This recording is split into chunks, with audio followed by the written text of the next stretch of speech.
For those of you who remain in uniform, we will do whatever it takes to ensure the health of our force, including your families. We will keep faith with you. We will help our wounded warriors heal. And we will stand by those who've suffered the unseen wounds of war. And make no mistake, as we go forward as a nation, we are going to keep America's armed forces the strongest fighting force the world has ever seen. That will not stop.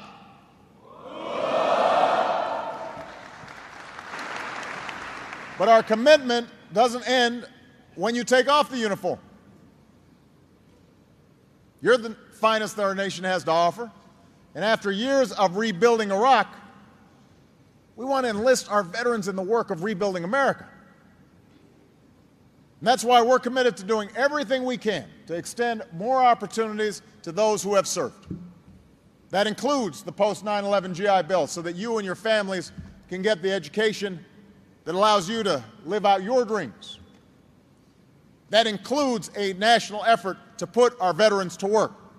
We've worked with Congress to pass a tax credit so that companies have the incentive to hire vets. And Michelle has worked with the private sector to get commitments to create 100,000 jobs for those who've served.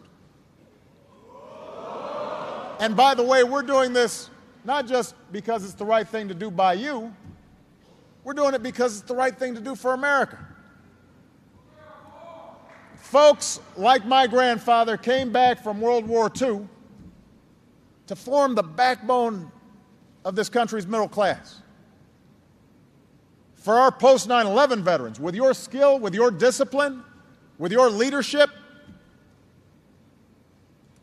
I am confident that the story of your service to America is just beginning.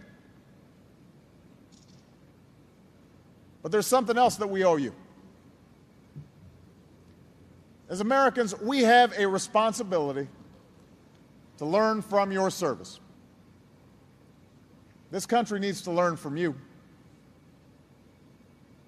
Folks in Washington need to learn from you.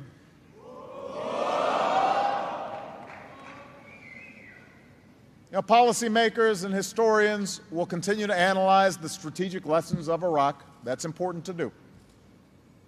Our commanders will incorporate the hard-won lessons into future military campaigns. That's important to do. But the most important lesson that we can take from you is not about military strategy. It's a lesson about our national character. For all of the challenges that our nation faces, you remind us that there's nothing we Americans can't do when we stick together. For all the disagreements that we face, you remind us there's something bigger than our differences, something that makes us one nation and one people, regardless of color, regardless of creed, regardless of what part of the country we come from, regardless of what backgrounds we come out of. You remind us we're one nation. If you forget it, somebody dies. If you forget it, a mission fails. So you don't forget it. You have each other's backs.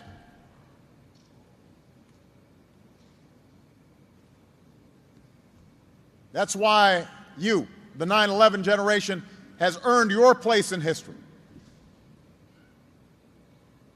Because of you. Because you sacrificed so much for a people that you had never met. Iraqis have a chance to forge their own destiny. That's part of what makes us special as Americans. Unlike the old empires, we don't make these sacrifices for territory or for resources. We do it because it's right. There can be no fuller expression of America's support for self-determination than our leaving Iraq to its people. That says something about who we are.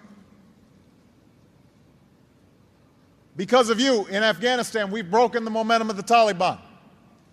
Because of you, we've begun a transition to the Afghans that will allow us to bring our troops home from there. And around the globe, as we draw down in Iraq, we have gone after al-Qaeda so that terrorists who threaten America will have no safe haven, and Osama bin Laden will never again walk the face of this earth.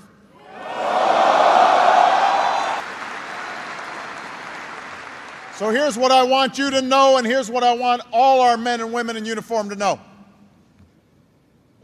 Because of you, we are ending these wars in a way that will make America stronger and the world more secure.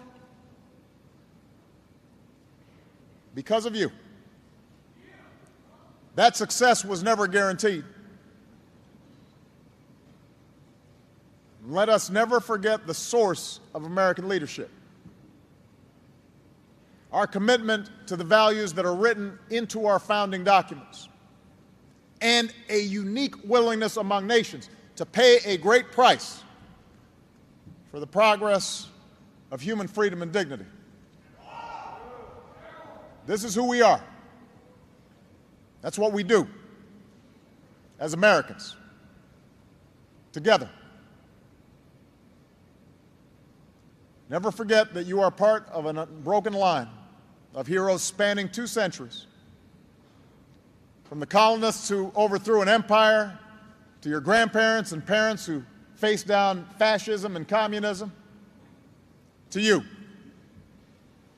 men and women who fought for the same principles in Fallujah and Kandahar and delivered justice to those who attacked us on 9/11.